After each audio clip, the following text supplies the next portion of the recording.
और एक बड़ी इंपॉर्टेंट चीज है कि ज्यादा से ज्यादा क्वेश्चन जो मैंने देखे हैं गवर्नमेंट डॉक्यूमेंट से आए हुए हैं। कुछ लिख लो जो तुम्हें पढ़ने पड़ेंगे, इसीलिए अपना समय बचा लेना उस काम के लिए।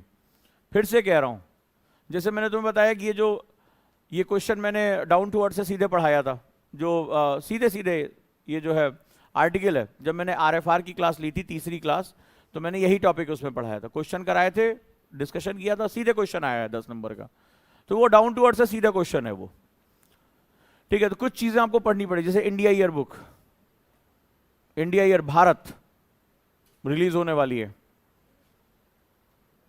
दूसरा इकोनॉमिक सर्वे, आर्थिक सर्वेक्षण, योजना गवर्नमेंट की आती है, 22 रुपए की है ये। कुरुक्षेत्र, डाउन टू अर्थ, इनकी वेबसाइट पे हिंदी इंग्लिश दोनों मिल जाएगा, down to earth. PIB, press information bureau, पत्र सूचना कार्यालय, गवर्नमेंट अपनी विज्ञप्तियां देती रहती हैं, क्या क्या हो रहा है, किस मिनिस्ट्री में क्या हो रहा है। और जितनी मिनिस्ट्री की वेबसाइट है उनको समय समय पे देखते रहा करो, वो कौन कौन सी नई योजनाएं चला रहे हैं। तो तुम्हें ज्यादा से ज्यादा क्वेश्चन, ये तुम्हें एकेडमिक्स के साथ तुम्हें डील करना है, ठीक है। और जैसे ये जो इंडिया 2030, ये इंडिया 2030 क्या है, ये गवर्नमेंट के ही लेक्चर्स हैं।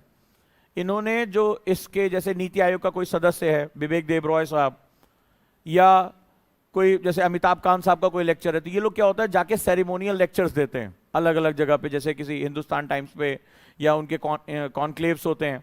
तो ये क्या होता है, ये उनका कलेक्शन है टोटल। तो नीति आयोग अपने कुछ जैसे बहुत प्रबुद्ध लोग होते हैं, जो वो ये बात कहते हैं कि एजुकेशन कैसी होनी चाहिए, हेल्थ कैसा होना चाहिए, तो ये उनके लेक्चर्स होते हैं। जब वो ऑप्टिमाइज हो जाते हैं तो उसको वो क्या करते हैं, प्रिंट कर देते हैं, छाप देते हैं। तो इंडिया 2030 की जो लेक्चर्स हैं वो बेसिकली उन्हीं सेरेमोनियल लेक्चर से निकाले गए हैं, जिन्होंने भारत की दशा दिशा तय की है कि भाई भारत में ऐसा होना चाहिए। इसीलिए बहुत एडवांस है ये, और यही कारण है तुम्हें क्वेश्चन यहां से मिल जाएंगे। स्पेशली नीति आयोग के डॉक्यूमेंट्स तुम्हारे लिए बहुत, नीति आयोग के डॉक्यूमेंट लिखो, इंडिया एट 75, ये जो ई व्हीकल का क्वेश्चन आया सीधे वहीं से तुम्हारा आया, नीति आयोग के मूव पेपर से आया हुआ है। तो ये पेपर पब्लिश करते रहते हैं, इंडिया एट 75।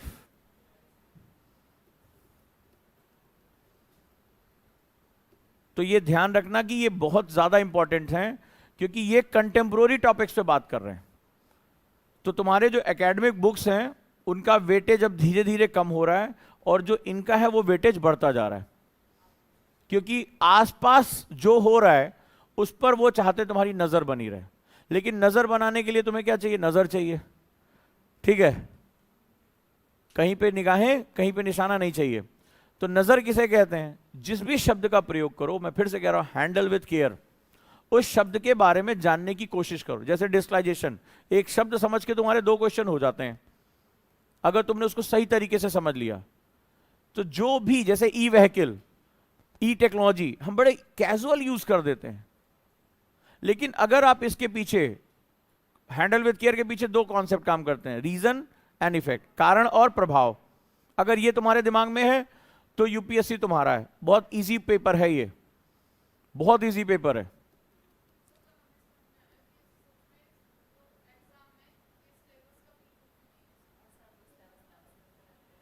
सिलेबस सिर्फ तुम्हें आधार देगा कि तुम्हें जाना कहां है।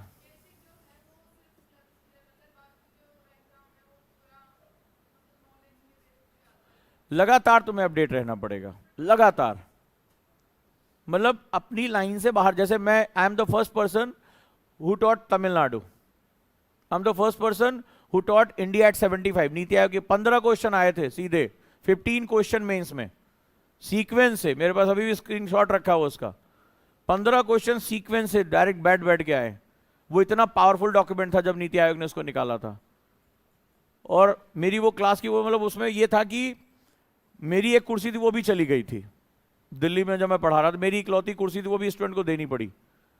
ऐसी स्थिति, मतलब उस क्लास में इतना जैम पैक्ड वो क्लास थी मेरी, और वहां से 15 क्वेश्चन के आसपास वहां बने। ये ध्यान रखो, उसी समय मैंने बताया था कि इन डॉक्यूमेंट्स पे नजर रखो, राइट। ये बहुत ही इंपॉर्टेंट एक सेगमेंट है जो आपको तैयार करके चलना पड़ेगा, ध्यान रखना, ठीक है, पक्का। तो अभी भी अगर ये देख के समझ में आ रहा होगा कि आप भी उस टेक्नोलॉजी को यूज कर रहे हैं, आसपास कुछ हो रहा है, उसको जानने की कोशिश करो कि ये क्यों हो रहा है। और बहुत ही कॉमन बेस के क्वेश्चन है ये, लेकिन तुम्हें निकलना पड़ेगा। अब तुम्हें निकलना पड़ेगा तो इसका मतलब तुम्हें सिलेबस भी पढ़ना है, तुम्हें ये भी पढ़ना है और फिर सोचना भी है। तो उसके लिए हर समय तुम्हें अलर्ट रहना पड़ेगा। जब तक सिलेक्शन नहीं हो जाता तब तक आपको लर्निंग प्रोसेस में जाना पड़ेगा। अब देखो तमिलनाडु, सीधे सीधे दिखा, तमिलनाडु का पहला चैप्टर पहली क्लास और सीधा क्वेश्चन है, क्योंकि मैंने उस समय भी तुमसे कहा था। अभी इसमें वैदिक वाला क्वेश्चन भी आया है, मैं कल नोट्स देख रहा था अपने, जो वैदिक वाला क्वेश्चन आया है वो भी उसी से आया है, तो शायद लेक्चर नंबर 6 था। उसका कारण क्या, अभी आप बैठे हुए हैं, आप विपिन चंद्रा पढ़ रहे हैं और क्वेश्चन कहीं और शिफ्ट हो गया। उसके पीछे मैंने रीजन दिया था, मैंने तमिलनाडु क्यों पढ़ाया था, याद है? प्रधानमंत्री बार बार सबका बेस करंट अफेयर से ध्यान रखना, सबका बेस। इसीलिए मैंने कहा जो न्यूज़पेपर नहीं पढ़ेगा उसका सिलेक्शन नहीं होगा, क्लियर है, ज्यादा दिमाग मत लगाओ इसमें। तो उस समय बार 2 साल से ऐसा हो रहा था, इकोनॉमिक सर्वे आ रहा था, जो हमारी वित्त मंत्री थी, प्रधानमंत्री बार साउथ के कुछ कवियों का बड़ा जिक्र कर रहे थे, जिसमें तिरुवल्लुवर का भी नाम आया था। बार उनको कोर्ट को वो संसद में बोला जा रहा था। तो बार वो जो तमिल कवि हैं उनकी लीजेसी को एस जयशंकर साहब ने भी कोट किया, निर्मला सीतारमन ने भी कोट किया और प्रधानमंत्री ने भी कोट किया। बार ये पूरा एक इस पर बातचीत चल रही थी। तो उस समय मुझे डाउट हुआ कि कुछ ना कुछ ऐसा है जो दक्षिण भारत के इतिहास की तरफ जाना पड़ेगा। ये नॉर्थ साउथ जो डिवाइड है इसको ये पाटने की कोशिश कर रहे हैं कि नॉर्थ में साउथ के बारे में पता चले। इसीलिए जब संसद की नए संसद भवन की स्थापना हुई तो सेंगल का प्रयोग किया गया। नोटिस करके देखना, कई लोगों को तो समझ में नहीं आया सेंगल क्या है।